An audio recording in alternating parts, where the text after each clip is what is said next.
memberikanku berharga. Kau tulus menerima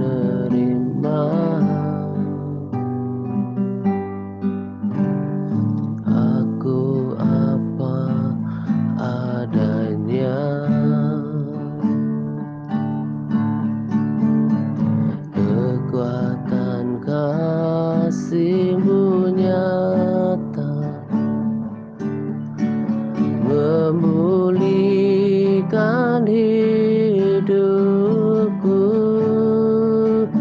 Kau bukan Tuhan yang melihat rupa, Kau bukan Tuhan yang memandang harta.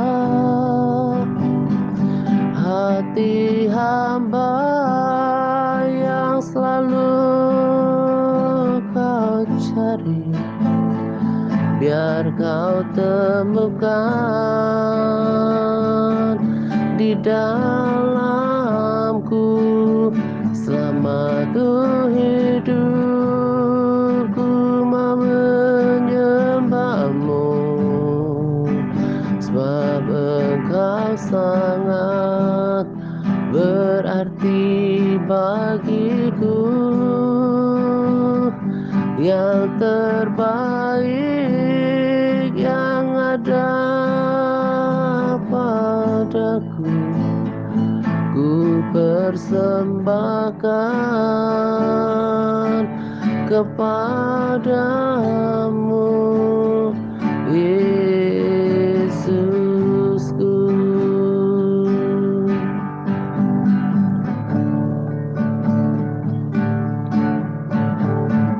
Ku tak dapat lupakan kebaikan yang ku terima,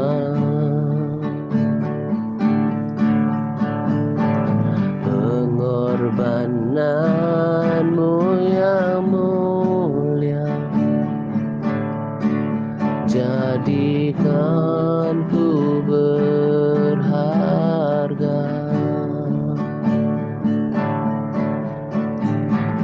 Kau tulus menerima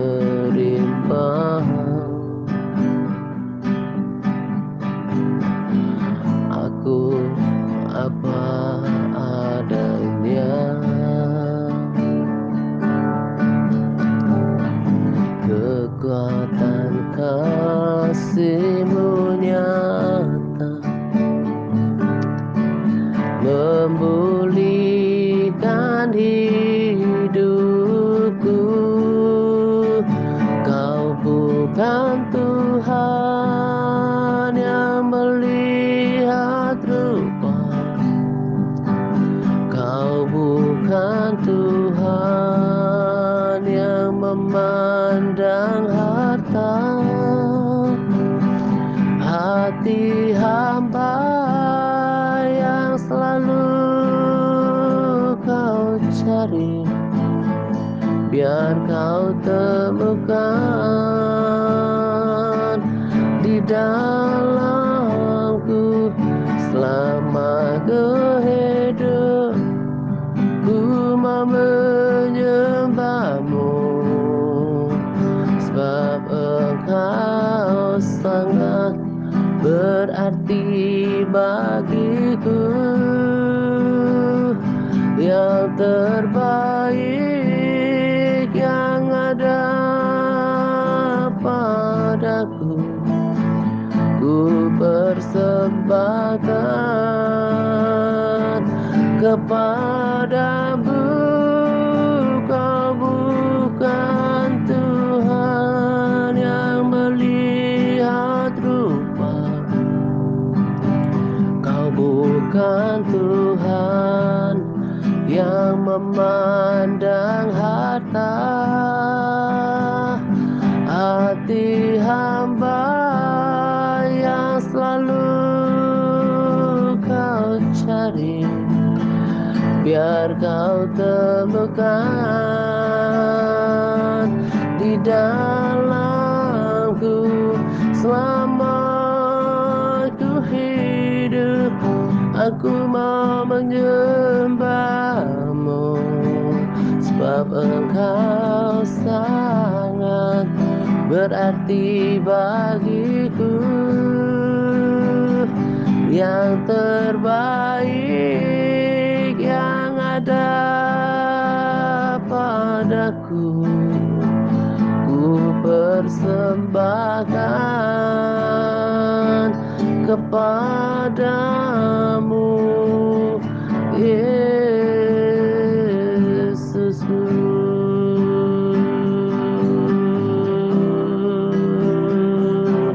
Tuhanku, oh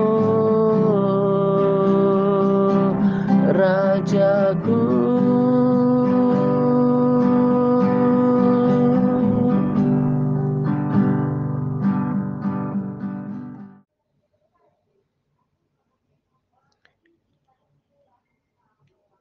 Shalom semuanya. Selamat pagi dan salam damai sejahtera untuk kita sekalian. Pada kesempatan ini saya akan berbagi sharing yang saya beri judul Sikap Seorang Penerima Janji dari Tuhan. Saya sudah beberapa hari belakangan ini, bahkan beberapa minggu ini, saya merenungkan tentang firman Tuhan yang saya mau bagikan saat ini. Firman Tuhan yang datang dari pembacaan dan perenungan firman yang sedang saya lakukan pada kitab Korintus.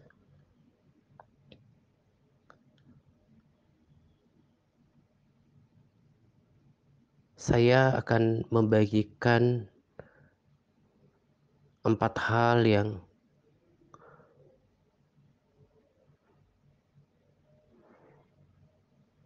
uh, 5 hal yang harus kita miliki dalam hidup kita yang udah dikategorikan mengikut Tuhan saat ini gitu ya. Karena kita yang khususnya berada di grup MTRC Advance dan juga Big Internet sudah memiliki cara hidup yang berbeda, yang tadinya tidak bergaul dengan firman Tuhan. Kita sudah berkomitmen untuk baca firman, kemudian juga berdoa, bahkan berpuasa gitu ya, melayani. Jadi saya katakan tadi, khususnya kita yang dalam kelompok ini sudah dikategorikan adalah orang-orang yang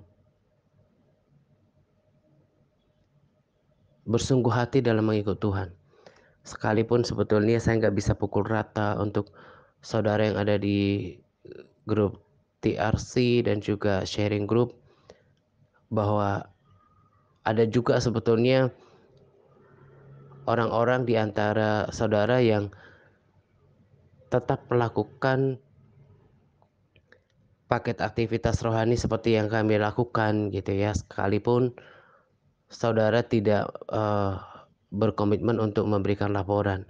Bahkan mungkin saja ada di antara saudara yang memang sikap hidupnya itu juga sungguh-sungguh dalam mengikut Tuhan gitu ya.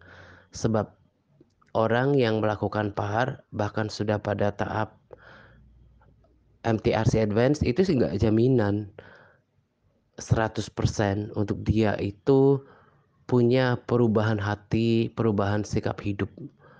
Karena lagi-lagi apa yang kita lakukan dalam PAR itu kan kembali kepada sikap hati kita. Apakah kita lakukan itu sebagai rutinitas atau memang sudah eh, sebuah gaya hidup yang baru setelah sekarang memiliki sikap kekristenan yang berbeda gitu. Sebab kalau sekalipun itu dilakukan semuanya, tapi kalau tidak adanya perubahan hati, itu juga tidak maksimal gitu ya. Tidak berdampak baik bahkan bagi kehidupannya, nggak membawa perubahan apa-apa. Kenapa saya katakan seperti itu? Karena eh, sesaat sebelum membuatkan sharing ini juga saya teringat gitu eh, dengan beberapa nama yang dulu memberikan laporan aktivitas rohani, memberikan rema, memberikan eh, LPS bahkan gitu ya. Tapi akhirnya kemudian eh, nama-nama yang ada yang terlintas dalam pikiran saya ini sekarang sudah kehilangan semangat dalam mengikut Tuhan gitu. Nah, makanya saya katakan bahwa kerinduan saya adalah kita ini real dalam melakukan. Kita lakukan seperti untuk Tuhan.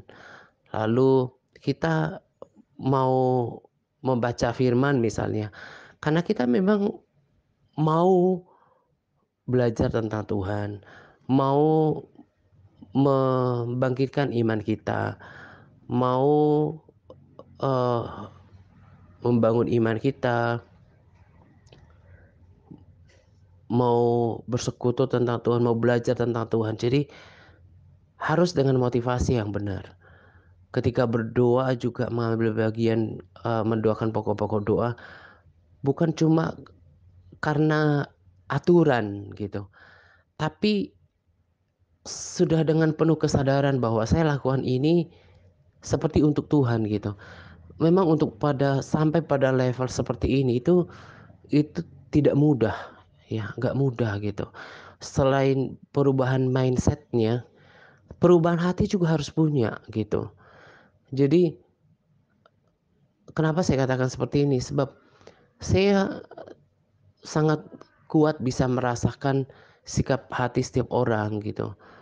Jadi karena juga secara sederhana saya bisa rasakan bahwa orang yang memang melakukannya itu dengan ketulusan, dengan kesungguhan, tanpa paksa, apalagi seperti untuk Tuhan, itu berasa banget performanya dan juga kelihatan dari semangatnya melakukan semuanya.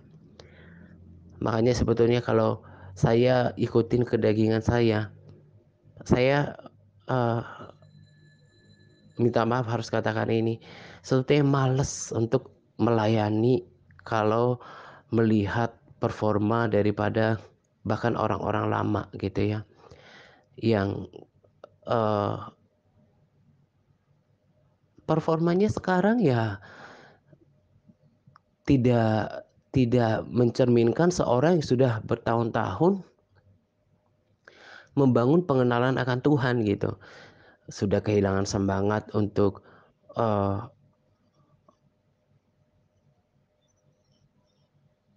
melakukan tuntunan yang ada di TRC gitu ya. Saya berpikir bahwa eh, kalau saya terlalu pikirin kelakuan orang-orang seperti ini, itu juga akan memberikan dampak yang tidak baik bagi saya gitu. Tapi saya selalu bersemangat untuk melakukannya karena saya tahu saya melakukan seperti untuk Tuhan.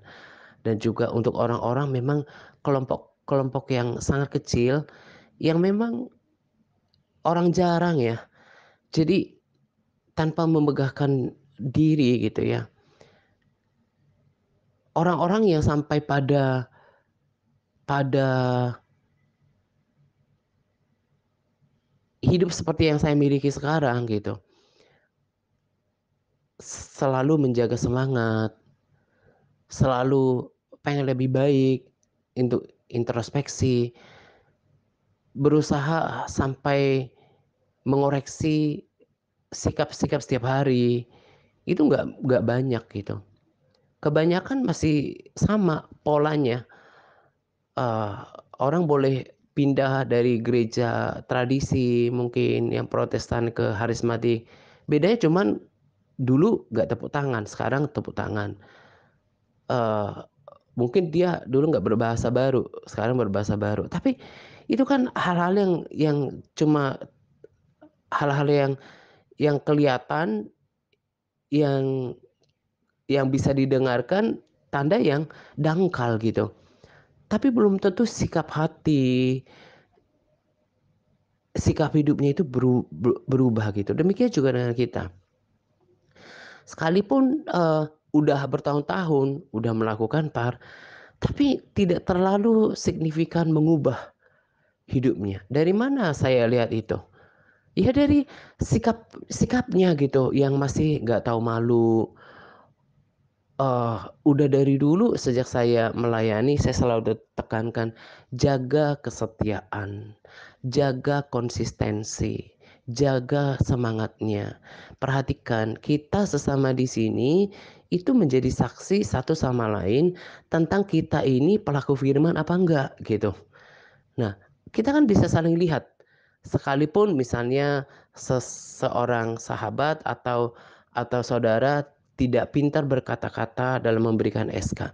Tapi kan kita bisa lihat dari performa lain, dari kesetiaan, konsistensi, komitmen dirinya untuk memberikan seperti laporan aktivitas rohaninya, berbagi rema. Kalau nulis kan lebih gampang nulis rema kan lebih gampang daripada berbagi SK yang respons terhadap eee sharing yang diberikan. Lalu kemudian memberikan laporan doanya. Itu kan hal-hal yang gampang yang bisa dikerjakan bahkan oleh anak pelajar sekalipun gitu. Nah, hafalannya. Jadi jangan berpikir saya asal bicara gitu ya. Tapi karena saya lihat bahwa sikap orang ini sudah bertahun-tahun bersama dengan saya tapi tidak menjadi teladan dalam hal kesetiaan, konsistensi, menjaga semangat gitu.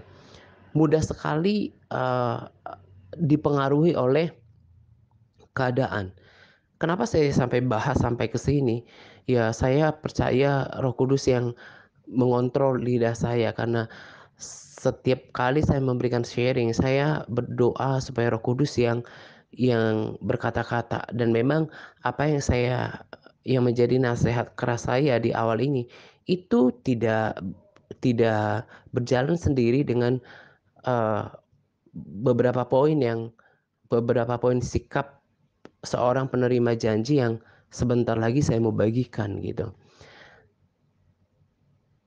Nah, itu kenapa saya tekankan tentang sikap, karena itu juga yang di ditekankan oleh seorang rasul yang bahkan sangat luar biasa seperti Paulus. Nasihatnya itu tidak terlalu tinggi. Hal-hal yang justru diambil dari kehidupan yang didengar dari kehidupan orang-orang yang dilayaninya, kemudian ditulis di suratnya sebagai, eee, peringatan, sebagai nasihat gitu. Hal-hal yang sama yang saya sampaikan berulang-ulang kepada kita, supaya nasib kita yang masih bertahan sekarang itu nggak sama dengan orang-orang yang tadi saya katakan, yang nama mereka terlintas di benak saya, apinya sudah nggak ada lagi. Tidak lagi percaya diri untuk saling sapa, karena dia sudah berbeda. Kita akan menjadi nyaman satu sama lain, menjadi merasa satu. Kalau apa? Kita masih sama sejiwa kekristenannya, berkomitmen melakukan PAR, eee, sepakat bahwa kita ini enggak cuma pelaku tapi berkomitmen misalnya seperti berdoa, saling menguatkan. Kita sepakat juga untuk, menghafal firman Tuhan, sekalipun kita lakukan secara perlahan gitu. saya berpikir sampai sekarang bahwa menghafal firman itu tetap ada. Nah, nggak usah putus asa ketika, aduh yang dihafal yang lalu lupa lagi. Nggak apa-apa, it's okay. Kita di sini mau belajar setia gitu. Apalagi sudah umur gitu, nggak usah merasa apa yang dilakukan itu sia-sia gitu. Uh, kemampuan mengingat setiap orang kan beda-beda. Saya pun juga begitu. Karena saya ulang-ulang, makanya saya ingat. Bahkan ketika seperti ini, uh, membuat sharing, tiba-tiba saya mau ucapkan bagian daripada modul, kan juga tidak terlalu persis gitu ya. Tapi nggak apa-apa, itu juga uh, tidak sia-sia gitu. Karena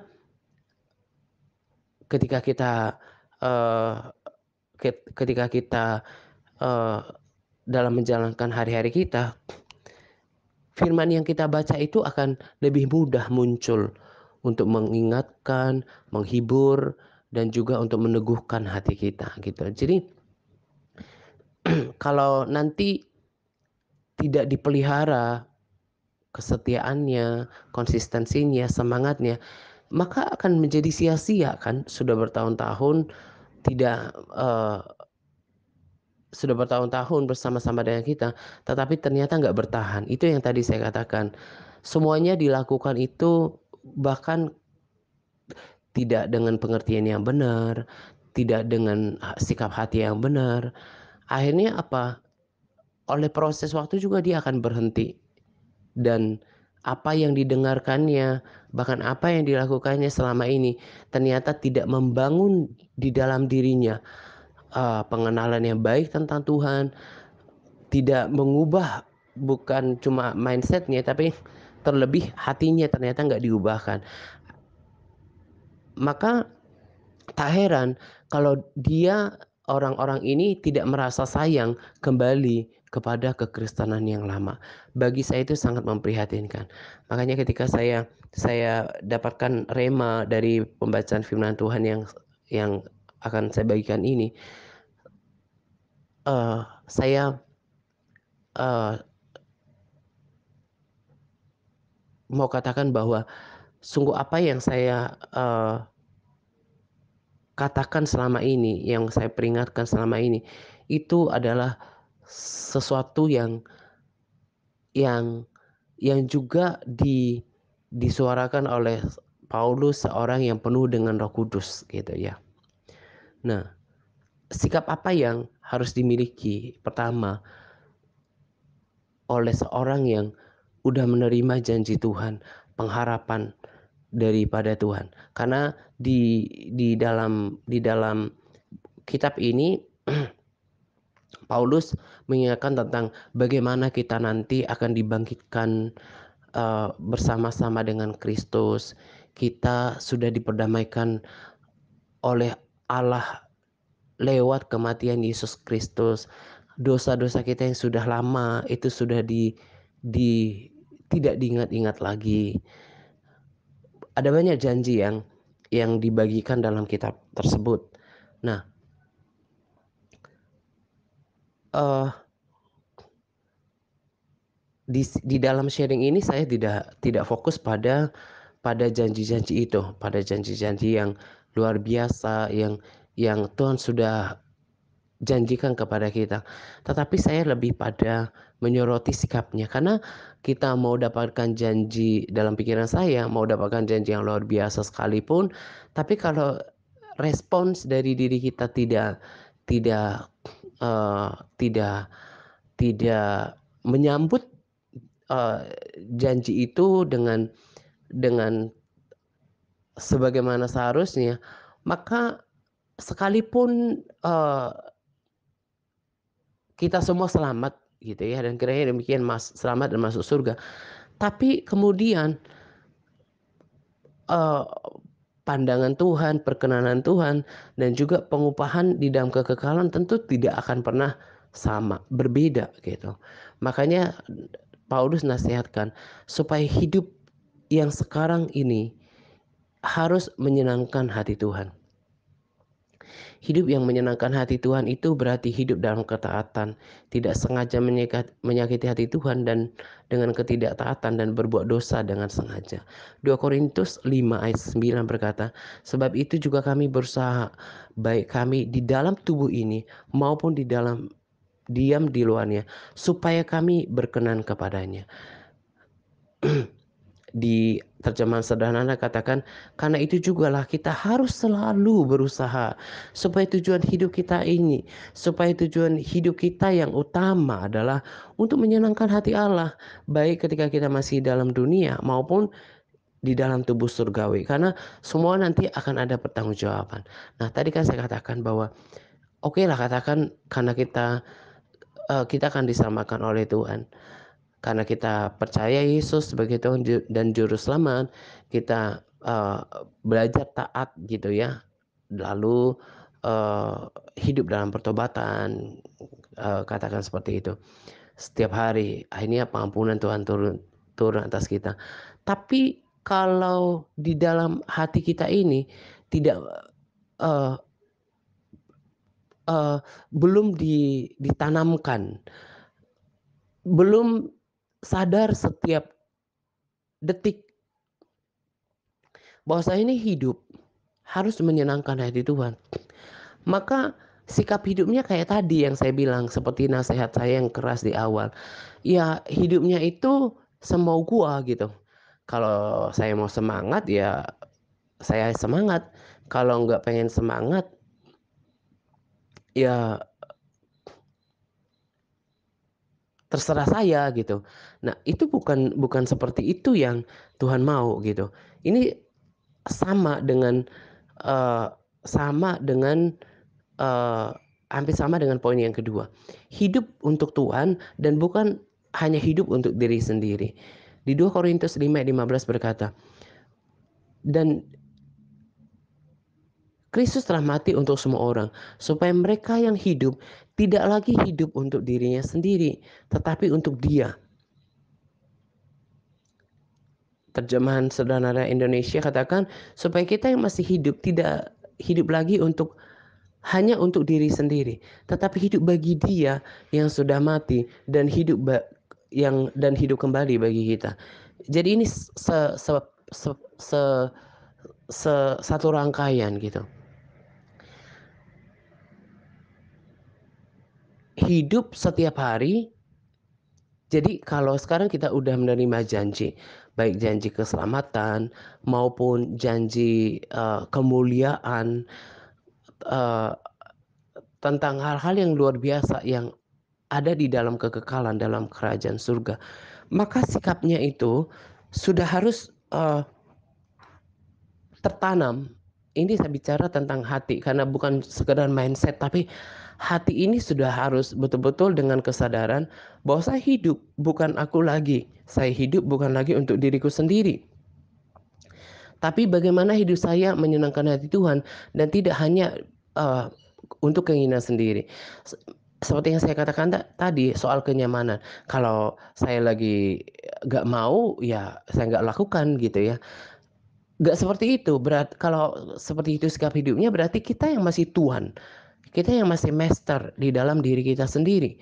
Tetapi kalau orang sudah tertanam dalam hatinya bahwa saya hidup bukan untuk aku, tapi untuk Tuhan, maka pengelolaan seluruh kehidupannya, mulai dari waktu, segala potensi yang ada di dalam dirinya, itu harus dipersesuaikan untuk kemuliaan Tuhan. Apa yang dipikirkannya, apa yang dilakukannya, apa yang diucapkannya, waktu yang dikelola, semuanya harus berpusat pada, tadi dikatakan utamanya apa? Itu menyenangkan hati Tuhan. Apa yang saya kerjakan dengan tangan saya, apa yang saya lihat dengan mata saya, apa yang saya mau kerjakan, semuanya, apa yang saya makan bahkan, yang saya minum, itu semuanya untuk menyenangkan hati Tuhan. Bukan untuk memuaskan hawa nafsu kita. Makanya orang kalau sudah hatinya diubahkan dalam hal seperti ini, mindsetnya, hatinya seperti itu, maka dalam mengelola waktu, memilih makanan saya bilang tadi. Dia juga akan tahu bahwa ini kan tubuh saya kan bukan bukan milik saya lagi semuanya. Saya sudah dibeli dan harganya sudah lunas dan saya harus memuliakan tubuhku dengan eh, untuk memakai tubuhku untuk memuliakan Tuhan gitu, untuk menyenangkan hati Tuhan. Maka dia juga tidak makan hanya untuk kesenangan sendiri. Entah sakit urusannya nanti, tapi betul-betul dijaga. Menjadi pengelola yang baik dalam waktu, tubuh ini dikelola baik untuk menyenangkan hati Tuhan dan bukan untuk diri sendiri tadi. Demikian juga dengan performa kita. Saya setia ini kan karena Tuhan senang jadi orang yang setia. Tuhan senang kepada orang-orang yang setiawan. Mazmur katakan seperti itu. Tuhan senang kepada orang-orang yang setiawan. Juga Tuhan senang kepada orang-orang yang bersemangat. Tidak menjadi malas ketika keadaan tidak sesuai dengan apa yang diinginkan. Itu kan tidak menyenangkan hati Tuhan gitu. Nah, dalam hal kesetiaan juga yang terlalu sering saya katakan konsistensi, semangat. Lakukanlah semuanya. Saya mau bersemangat semuanya membangun kerohanian saya itu untuk Tuhan gitu. Maka itu akan menjadi persembahan-persembahan yang harum di hadapan Tuhan. Terlebih di hari-hari terakhir ini, juga masa-masa sukar sekarang ini. Kalau Tuhan masih izinkan kita hidup, itu hidup berarti menyenangkan hati Tuhan. Sebab ada banyak orang di rumah sakit berjuang untuk bernafas sekalipun. Tapi kalau kita diberikan waktu oleh Tuhan, maka di pikiran kita, di dalam lubuk hati kita harus tahu, ini berarti waktunya untuk menyenangkan hati Tuhan dan tidak lagi hidup untuk diri sendiri. Karena kalau kita hidup sehat itu semua karena kekuatan Tuhan gitu. Nah, makanya diperhatikan. Kalau saya menjalankan setiap hari, hari-hari itu harus dicek gitu. Ini menyenangkan hati Tuhan gak? Itu harus di hati itu harus ada selalu pertanyaan. Menyenangkan hati Tuhan apa tidak? Apakah saya memakai waktu ini benar-benar hanya untuk memikirkan diri saya sendiri? Memang pelayanan itu tidak hanya di dalam gereja. Melayani melayani Tuhan juga termasuk dalam hal sekuler, dalam pekerjaan, juga dalam keluarga. Tapi hati kita ini sebetulnya tahu, kita ini lakukan seperti untuk Tuhan atau memang kita ini mau hidup, kita ini sedang menjalankan hidup untuk aku dan aku. Kita mestinya tahu. Orang kalau hanya hidup untuk diri sendiri, sederhana. Dia nggak mau repot terhadap orang lain. Dia tidak mau direpotkan terhadap kepentingan urusan orang lain. Demikian juga dengan urusan orang lain, urusan Tuhan. Selalu fokusnya urusan saya sendiri, kesenangan saya sendiri. Nah, tadi kan saya juga sudah katakan, ini bukan masalah uh, selamat atau enggak. Tapi bagaimana kita ini di dalam pandangan Tuhan jadi pribadi yang berkenan atau tidak. Bagi saya itu yang harus diperjuangkan. Menjadi orang yang hidup berkenan di hadapan Tuhan. Apalagi dalam 1,5 minggu saya sebetulnya gak maksimal. Uh, uh, saya hari Rabu malam yang demam, uh, Kamisnya sih udah uh, turun. Tapi dari Kamis minggu lalu sampai ketemu Minggu sampai sekarang, enggak sekarang deh. Tapi kemarin lah katakan hari Sabtu kayaknya terakhir saya masih mengalami kelemahan tubuh yang panas dingin gitu. Batuknya masih sangat mengganggu. Ini saya rekaman hari Minggu pagi.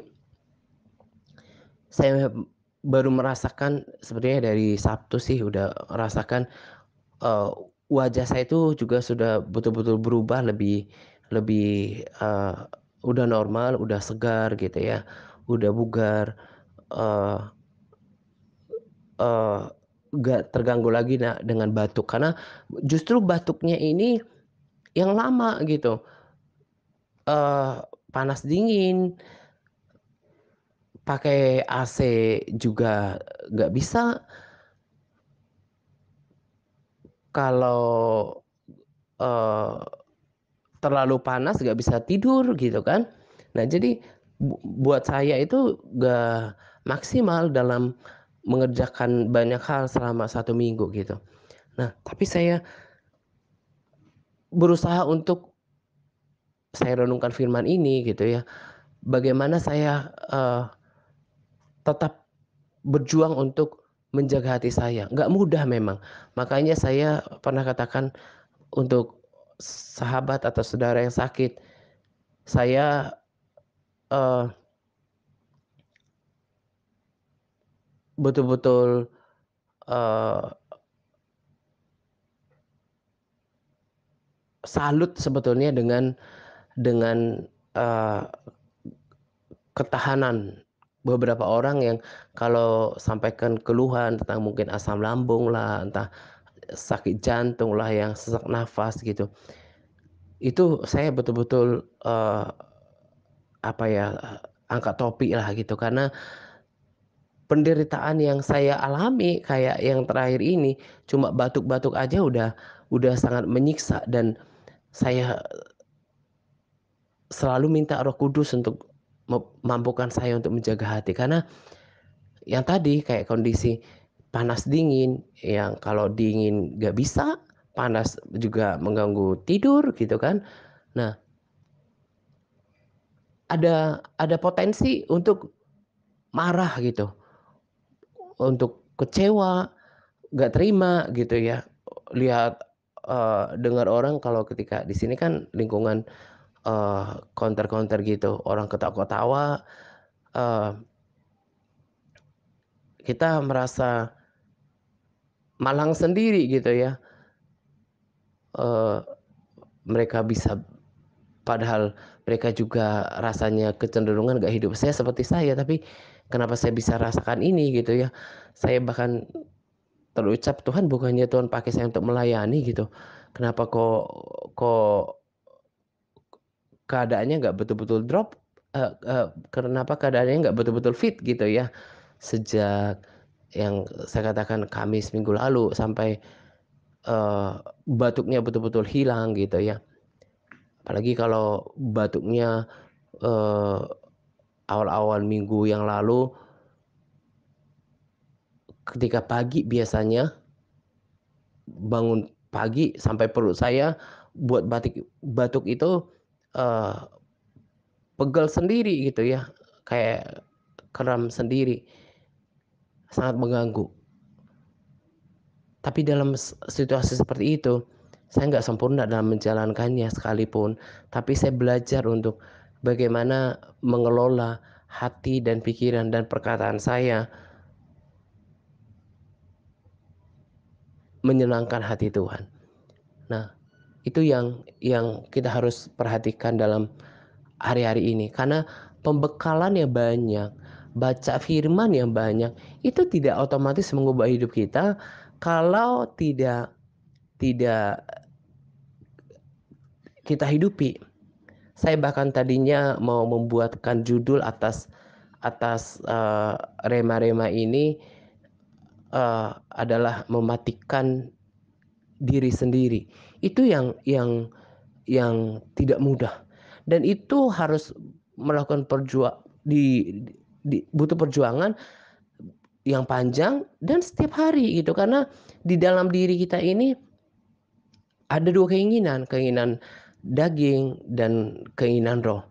Keinginan untuk kecewa, untuk marah, untuk menjadi malas, untuk menjadi jenuh, itu kan semua hal-hal yang berbau daging gitu. Tapi orang yang ngerti bagaimana dia hidup, apapun yang terjadi tetap mengucap syukur, itu nggak mudah, tetap bersukacita, hidup untuk Tuhan, menyenangkan hati Tuhan. Dia tahu bahwa ketika situasi yang sulit sekalipun dia berjaga-jaga, supaya jangan sampai melewatkan hal-hal yang tidak enak yang Tuhan izinkan terjadi, misalnya kekurangan, sakit, penyakit, itu tidak membuat kita tidak berkenan di hadapan Tuhan. Saya sedang baca dan kami sedang prepare kesaksian tentang penglihatan surga dengan pesan-pesan yang berbeda gitu. Dan di sana dikatakan ada beberapa orang yang kenapa mereka kemudian ada bersama dengan Tuhan. Karena ketika hidup di dunia, mereka Tuhan izinkan mengalami penderitaan, mungkin sakit penyakit, kekurangan atau apapun tekanan hidup, tetap mereka setia dan menjaga sikap hidup mereka. Itu nggak mudah. Itu juga yang sebetulnya salah satu pesan daripada Paulus kepada orang-orang di di di dilayaninya, yang saya juga tulis pada poin sharing ini. Dikatakan bahwa 2 Korintus 4 ayat 16 dikatakan seperti ini. Sebab itu kami tidak tawar hati, tetapi meskipun manusia lahiriah kami semakin merosot, namun manusia batinia kami diperbarui dari sehari ke sehari. Sebab penderitaan ringan yang sekarang ini mengerjakan bagi kami kemuliaan kekal yang melebihi segala-galanya, jauh lebih besar daripada penderitaan kami. Dia ngomong penderitaan ringan, padahal kalau baca aja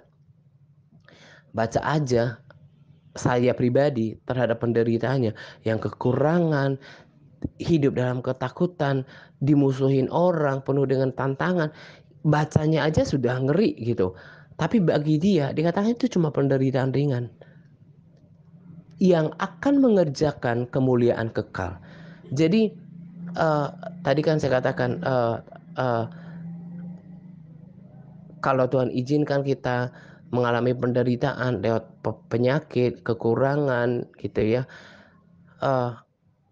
justru hal itu yang akan mengerjakan kemuliaan. Jadi kemuliaan itu bukan tanpa alasan. Itu datang daripada ketekunan seseorang dalam menjalankan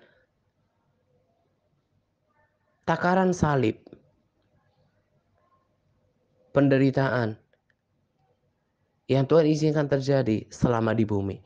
Dan sebab apa yang Tuhan izinkan terjadi itu semua mendatangkan kebaikan untuk membawa kita bertobat, untuk memurnikan hati kita.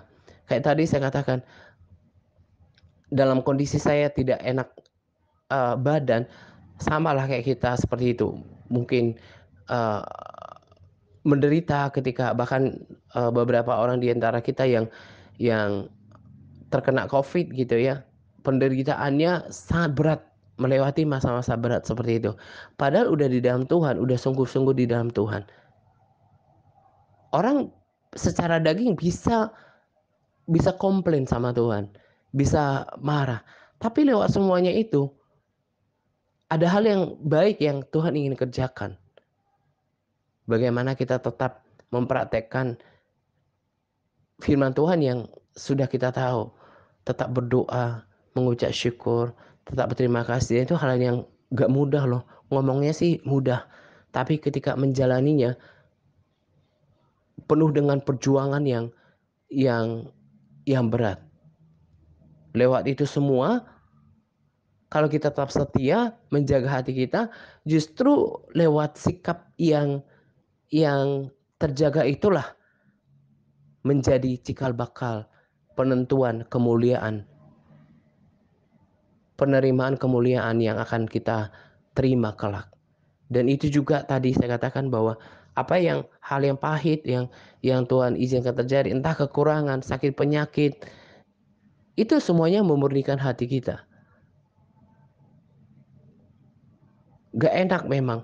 Bahkan saya ketika berdoa juga, Tuhan maafkan saya karena saya tahu hati saya dan Tuhan tahu bahwa saya nggak sepenuhnya excellent dalam melewati masa sukar.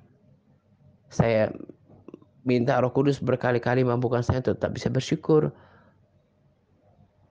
Sedikit malu juga kan udah menjalankan hidup sehat, sekalipun sebetulnya apa yang terjadi kepada saya dalam 1,5 minggu itu bukan karena gak hidup sehat, tapi karena memang perlu lebih berhikmat lagi untuk mengatur ritme olahraganya. Hanya kan kemarin kecapean. Apalagi saya pernah baca, saya nggak tahu benar apa enggak di dalam eh, broadcast keluarga. Sekarang katanya dalam beberapa bulan posisi matahari katanya jauh lebih rendah ya, kurang lebih seperti itu. Akhirnya eh, terjadi perubahan cuaca yang ekstrim. Saya juga rasakan itu sih, kayak pagi-pagi itu yang dingin banget gitu.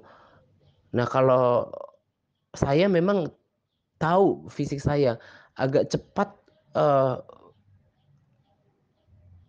cukup mudah be- eh, ber- bereaksi terhadap perubahan cuaca yang ekstrim gitu. Makanya saya sangat menjaga pola hidup sehat gitu. Saya rasakan itu kayak pagi-pagi saya biasakan berjemur. Sekarang kalau berjemur jam 7, eh, eh, jam 7 jam 8 itu mungkin karena di atas ya, di rooftop itu eh, panas sih, panas, tapi dinginnya itu betul-betul kayak me, me, me ini me, ngena banget di tulang gitu. Nah, itu saya rasakan memang eh, belakangan ini gitu. Tapi syukur pada Tuhan sekarang sudah membaik gitu. Tinggal tadi saya lihat wajah saya juga udah seperti orang sehat gitu ya. Hanya eh, eh, terus maintain bukan cuma pola sehat, hidup sehat, tapi ritme olahraganya. Cuma satu bonusnya, kurusan gitu. Kurusan waktu eh, tadi malam antar drop laundry, mbak-mbaknya juga bilang kok sekarang kurus banget gitu, gara-gara sakit itu ya. Cuma itu yang tertinggal, nanti tinggal dipertahankan untuk kalau olahraganya udah pelan-pelan minggu depan. Karena sekarang aja saya belum puasa.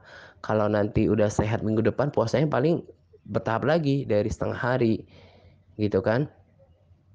Kemudian juga olahraganya uh, mungkin juga hanya strength training, yang latih kekuatan otot dulu, yang pelan-pelan gitu, nggak lagi dipaksakan untuk beban. Harus betul-betul tahu kondisi fisiknya bagus, baru latihan beban. Itu pun dengan ritme yang baik gitu, nggak boleh yang berturut-turut lagi gitu. Nah, ketika melewati masa-masa seperti itu, penderitaan seperti itu, kita punya penderitaan masing-masing, punya takaran masing-masing. Ketika saya baca kesaksian itu, saya juga semakin mengerti gitu ya. Ada orang-orang yang memang di dalam semasa hidupnya Tuhan izinkan kekurangan. Ada orang yang dalam hidupnya sering sakit-sakitan. Itu bukan bukan jangan terlalu mudah kita katakan itu kutuk, tapi memang ada potensi kutuk, baik kutuk nenek moyang atau karena kutuk akibat hukuman atas kesalahan sendiri, dosa sendiri. Mungkin sikap hatinya tidak lurus di hadapan Tuhan, tapi nggak bisa dipukul rata. Memang ada orang-orang yang udah percaya, udah setia sama Tuhan, tapi Tuhan izinkan kekurangan. Ada yang tidak uh, lepas daripada penderitaan sakit penyakit, tapi lewat firman yang saya bagikan pada pagi hari ini, kita tetap bisa memilih untuk hidup berkenan kepada Tuhan. Sebab apa yang dikerjakan oleh penderitaan sekalipun yang Tuhan izinkan terjadi, yang penting kita pastikan hidup kita di dalam Tuhan. Kita hidup dalam ketaatan, kita hidup dalam takut akan Tuhan. Kalau Tuhan izinkan hal seperti tadi, seperti kekurangan, seperti sakit penyakit, semuanya itu justru mendatangkan kebaikan, memurnikan hati kita, dan mengerjakan kemuliaan sebagai ganti dari penderitaan yang dilalui dengan baik. Nah, makanya tadi saya katakan jangan menjadi lemah dengan itu semuanya. Paulus berkata, kami tidak menjadi tawar hati.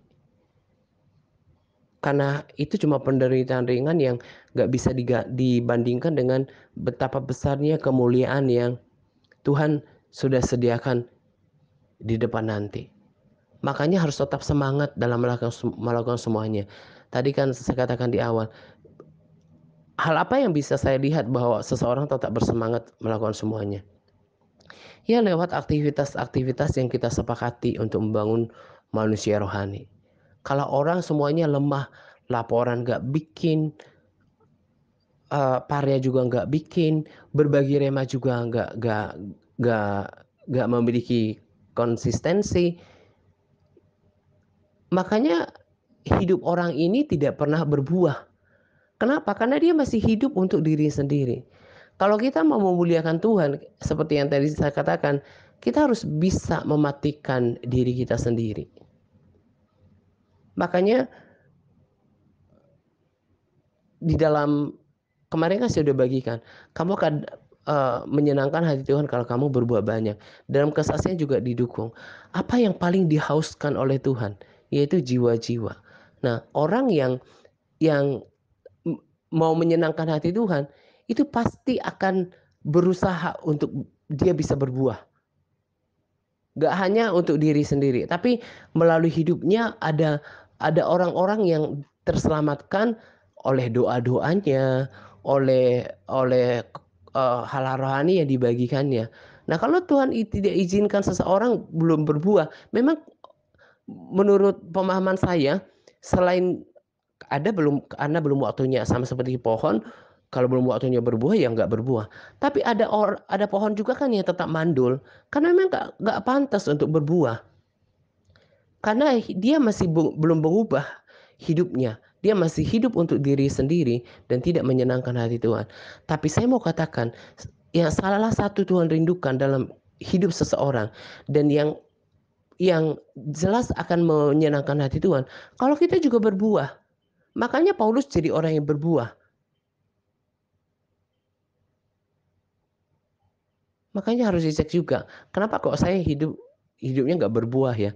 Lewat doa-doa saya, nggak ada hal yang baik terjadi dalam orang lain. Lewat penginjilan saya di sosial media, nggak ada orang yang dipertambahkan di dalam komunitas saya berada. Coba dicek, jangan-jangan memang orang ini memang masih hidup untuk diri sendiri. Hidup mau sendiri. Belum mati terhadap diri sendiri. Dan bagaimana orang tersebut akan menyenangkan hati Tuhan.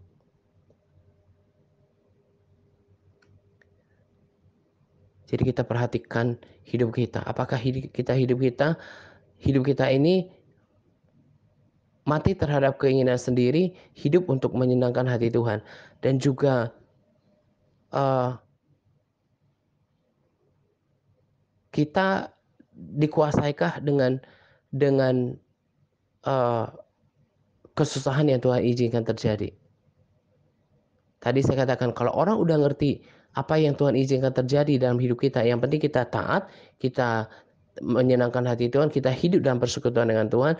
Kalau toh Tuhan izinkan seperti kekurangan, penderitaan lain seperti sakit penyakit, justru harus berusaha untuk memiliki performa yang excellent, sehingga nanti lewat sikap kita di dunia ini maka akan membuahkan kemuliaan yang besar sebagai upah daripada ketekunan kita dalam menghadapi kekurangan yang Tuhan izinkan terjadi, penderitaan karena sakit penyakit atau apapun bentuknya. Dan itu ditunjukkan kayak tadi yang saya katakan, sikapnya dalam melakukan semuanya itu terlihat. Ikut terpurukkah? Menjadi lemahkah? Seperti yang tadi saya katakan, beberapa orang tadi gak kelihatan lagi. Dia bisa memberikan rema yang memberkati. Dia tidak lagi memberikan contoh semangat dalam menghafal firman Tuhan misalnya. Hilang begitu saja. terlalu disayangkan sih. Tapi kan seperti tadi saya katakan, saya nggak mau kemudian sikap orang seperti ini melemahkan saya dalam melayani Tuhan. Toh pelayanan saya kepada Tuhan tidak dilihat daripada seberapa hasilnya. Artinya bukan berarti itu nggak penting, tapi kalau orang kan keputusan pada orang. Kalau orang memang tidak menganggap berharga perkara-perkara rohani, lantas apakah saya akan terganggu gitu? Yang penting saya sudah lakukan yang terbaik. Respons orang kemudian tidak selalu saya bisa harapkan seperti yang saya mau, gitu loh. Saya putuskan untuk tetap mata saya tertuju kepada Tuhan. Kalau saya perhatikan tadi saya katakan orang-orang yang saya pernah layani mengecewakan sih terlalu banyak, tapi saya berpikir bahwa itu kan nanti dirimu sendiri yang rasakan kerugiannya kalau tidak memiliki sikap hati yang benar dalam hidup ini. Ini menyangkut kekekalan kita. Lalu poin yang selanjutnya adalah meninggalkan cara hidup yang lama. Ini juga sudah kurang lebihnya saya sudah singgung pada uh, uh, uh, kalimat-kalimat saya gitu ya. Bagaimana kita meninggalkan sikap hidup yang tadi, yang hanya untuk berfokus pada diri sendiri, gak mau tahu tentang orang lain, terlebih pekerjaan Tuhan. Di dalam akun pribadi saya kan saya bagi seorang ibu yang sangat luar biasa rohnya. Saya suka ngikutin mereka, dan memang itu seperti berkat rohani yang akibat daripada ayahnya yang memang sangat luar biasa dipakai oleh Tuhan gitu. Dia memiliki karunia iman, dia melakukan kesembuhan, memuji Tuhan luar biasa, menyampaikan firman berapi-api. Dia bilang dalam salah satu dari topik yang salah satu hal yang disampaikan dalam khotbahnya, dikatakan bahwa tentang perumpamaan 3 orang yang diberikan talenta. Satu orang talentanya itu ditaruh di dalam dikubur gitu ya, nggak dilipat gandakan. Itu menunjukkan sikap orang-orang yang nggak mau tahu tentang tentang orang lain, nggak mau tahu tentang pekerjaan Tuhan. Selalu berpikir bahwa yang bekerja di dalam kerohanian itu kan ya para hamba Tuhan, para pengerja lah, para pelayan. Dia nggak tahu kalau dia juga hamba. Kita ini hamba, dan seperti yang di dalam capas ini dikatakan bahwa sebab kita ini semua pasti berdiri di hadapan Tuhan, dan kita akan menerima balasan setimpal dengan apa yang perbuatan kita selama kita di dunia, maupun hidup di dalam raga kita selama kita menumpang di bumi. Jadi dikatakan bahwa uh, uh, uh, ibu itu katakan pada khotbahnya bahwa ada banyak orang Kristen juga merasa bahwa keselamatan jiwa-jiwa di luar sana itu gak tanggung jawab saya gitu. Nah, yang saya mau katakan bahwa jangan anggap sepele dengan itu. Sebab Tuhan katakan pada orang yang tidak menggunakan talentanya itu, gak mau bekerja, yang hamba yang malas itu, Tuhan katakan pada dia apa? Konsekuensi daripada perbuatannya. Dia dilemparkan. Dia katakan hamba yang jahat, yang malas. Boro-boro mau dapat upah. Nah, demikian juga dengan kita. Cara hidup yang lama itu harus ditinggalkan. Bukan saja cara hidup yang masih hidup dalam keinginan dosa, tetapi juga cara hidup yang hanya untuk diri sendiri tadi. Gak mau tahu tentang keselamatan orang, gak mau berdoa tentang keselamatan orang, gak mau tahu tentang Tuhan hausnya itu jiwa-jiwa, gak mau tahu gitu. Nah, itu kan mengerikan gitu. Berarti hidupnya ini belum diubahkan. Dia hanya tahu saya dengarkan pujian penyembahan, roh saya kenyang, udah selesai. Saya dapatkan sharing, udah saya dengar, oh begitu, selesai begitu aja. Nggak punya beban hati terhadap orang lain. Itu semua kan penuh dengan rangkaian pertanggungjawaban nanti. Nah makanya cara hidup yang seperti itu, yang hidup untuk diri sendiri, cara hidup yang lama termasuk gitu ya, itu harus dibuang jauh-jauh. Orang yang udah ngerti konsep-konsep tentang kemuliaan nanti, itu betul-betul harus mengelola hidupnya dengan baik, kesetiaannya, konsistensinya, semangat hidupnya. Saya sempat berpikir beberapa kali, kalau saja dibiarkan orang-orang ini nggak di nggak di eh, nggak dimotivasi, nggak yang ditegur, dinasihati, pasti kebanyakannya itu tidur. Hanya seperti itu, dikatakan hidup nggak, mati enggak. Saya sebetulnya sering sekali berencana untuk nggak usah mengungkapkan pernyataan-pernyataan yang keras gitu, yang tajam, yang menampar gitu. Tapi seperti tadi saya katakan, saya serahkan pada Roh Kudus untuk pakai selama saya rekaman, sampaikan saja apa yang Tuhan mau sampaikan dan taruh dalam hatiku, dan itu yang saya ucapkan. Gak punya apa ya, rohnya menyala-nyala gitu. Jangan berpikir hidup seperti itu menyenangkan hati Tuhan. Harus harus menghargai waktu yang Tuhan berikan. Kalau Tuhan berikan kesehatan seperti saya sekarang udah pulih, saya harus pakai sungguh-sungguh untuk menyenangkan hati Tuhan. Bukan bukan cuma untuk memikirkan kemuliaan sebetulnya, tapi bagaimana hidup ini berguna bagi Tuhan. Makanya perbaiki sikap hatinya.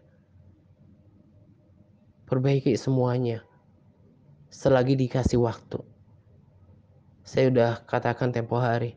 Hari-hari ini kita udah nggak jarang dengar orang-orang yang kita kenal terkapar bahkan mati. Entah karena COVID atau hal yang lain. Kalau kita nggak hargai waktu yang Tuhan berikan, kita ini nanti menjadi orang-orang yang kelompok orang yang cuma seperti yang tadi saya katakan, kiranya kita semua masuk surga, diselamatkan, tapi nggak sesuatu yang membanggakan gitu. Nggak ada sesuatu yang membanggakan. Karena itu kita perhatikan sikap hidup kita. Setiap hari harus perjuangannya menyenangkan hati Tuhan. Tidak hanya hidup untuk diri sendiri. Tinggalkan sikap hidup yang lama. Dan jangan menjadi lemah dengan keadaan sekarang. Jangan tawar hati. Kalau Tuhan izinkan kekurangan, belum ada breakthrough dalam keuangan misalnya. Nggak boleh lemah. Justru jalankan semuanya. Tadi saya katakan saya nggak munafik, tapi saya berjuang untuk menjaga hati saya supaya tidak menggerutu. Dan sekarang terbukti bahwa oleh kekuatan Roh Kudus saya masih tetap bersemangat untuk memberikan sharing. Kalau saya terjatuh, itu kan berarti saya udah kehilangan semangat untuk melayani. Berjuang untuk mempertahankan semangat hidup, terlebih dalam semangat mengiring Tuhan. Poin yang terakhir adalah menjaga kekudusan hidup seluruhnya oleh ketaatan total terhadap seluruh perintah Allah. 2 Korintus 7 ayat 1. Saudara-saudara yang terkasih, karena kita sekarang memiliki janji-janji itu, marilah kita menyucikan diri dari semua pencemaran jasmani dan juga rohani. Dan dengan demikian menyempurnakan kekudusan di dalam takut akan Tuhan. Kenapa berbicara kekudusan? Karena tanpa kekudusan kan tidak seorang pun akan melihat Tuhan. Terjemahan sederhana katakan, maka sudah sepantasnya kita berusaha. Sudah sepantasnya kita ini udah diberikan janji sama Tuhan, janji-janji yang indah. Saudara-saudara, saudari yang terkasih, oleh karena Allah sudah memberikan janji-janji yang sungguh indah, maka sudah sepantasnya kita berusaha menjaga tubuh dan roh kita supaya bersih dari semua hal yang najis. Takut dan hormatlah kepada Allah. Jaga hidup, jaga makanan dan minuman yang dikonsumsi, terutama kepada kita yang udah sakit MAH ya, asam lambung. Itu jangan lagi cuma doa gitu. Ada kebiasaan buruk yang harus ditinggalkan. Selalu bermuara pada pola hidup sehat. Dijaga apa yang dimakan. Jangan mencemarkan mulai dari makanan dan minuman menurut saya.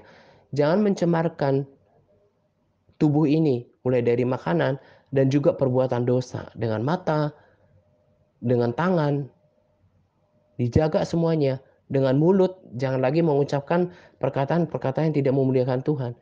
Dan juga rohani kita.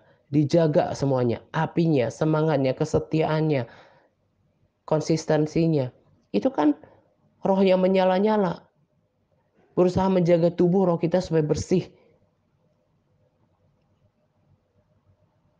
Dijaga semuanya. Karena tanpa kekudusan ini, tidak seorang pun akan melihat Tuhan. Nah, kiranya apa yang saya bagikan, saya sampaikan pada kesempatan ini, menjadi peringatan dan mengubahkan. Jangan, tadi saya katakan, udah berbulan-bulan, bertahun-tahun mendengarkan nasihat, peringatan, tapi kok kayaknya sikapnya itu nggak terbangun sebuah sikap yang betul-betul teladan. Nggak terlalu banyak mengubahkan hatinya. Berarti memang orang ini punya sikap hidup itu seperti yang tadi saya katakan, orang boleh pindah dari mungkin non harismatik ke harismatik, yang berubah cuma tepuk tangannya, mungkin bahasa rohnya, tapi belum mengubah sampai ke batinnya. Sehingga perilakunya juga tidak terlalu banyak berbeda. Demikian juga dengan kita. Dengarkan sharing, tapi nggak betul-betul ditelan, tidak betul-betul diolah.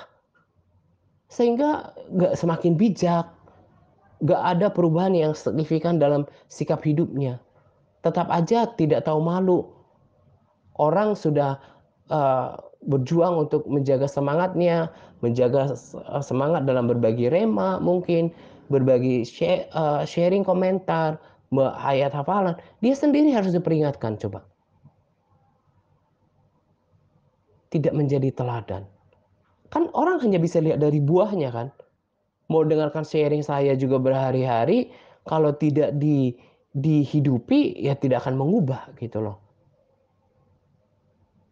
Ayo kita yang punya telinga, yang punya hati, sama-sama. Saya punya hati bagaimana hari-hari saya semakin hari, setiap hari terjaga, semakin hari semakin menyenangkan hati Tuhan. Dan semakin utuh untuk Tuhan. Kalau nggak mau dengarkan lagi ya mungkin juga ada yang nggak mau perhatikan, mungkin juga seperti yang Tuhan katakan, jangan berikan barang yang kudus kepada babi. Nggak ngerti, nggak bisa menghargai. Anjing dan babi kan tidak bisa menghargai barang yang kudus. Karena memang tabiatnya, tabiat rendah. Bukan seperti ciptaan yang menyerupai gambar Tuhan. Tapi seleranya selera binatang. Jangan seperti itu. Hargai orang-orang yang sudah berbicara berkali-kali kepada dirimu. Maafkan saya harus keras di akhir. Lagi-lagi saya katakan saya nggak punya rencana, bahkan saya dalam doa-doa saya minta tolong Roh Kudus tuntun untuk saya sabar. Tapi kalau memang ini harus keluar dengan damai sejahtera untuk kebaikan kita, saya hanya ingin supaya sikap hidup dan perilaku kita semakin hari semakin menyenangkan hati Tuhan, semakin diubahkan. Tidak lagi hidup untuk diri sendiri, tetapi menjadi dampak yang baik dan positif bagi komunitas di mana Tuhan kita tempatkan. Nah, ini saja yang saya mau sampaikan pada kesempatan ini. Kiranya diperhatikan dan diaplikasikan. Selamat menjelang 2 pagi untuk kita sekalian. Semangat berpuasa kepada all MTRC yang terus bersemangat dalam berpuasa. Semangat par, Tuhan Yesus memberkati kita senantiasa. Amin.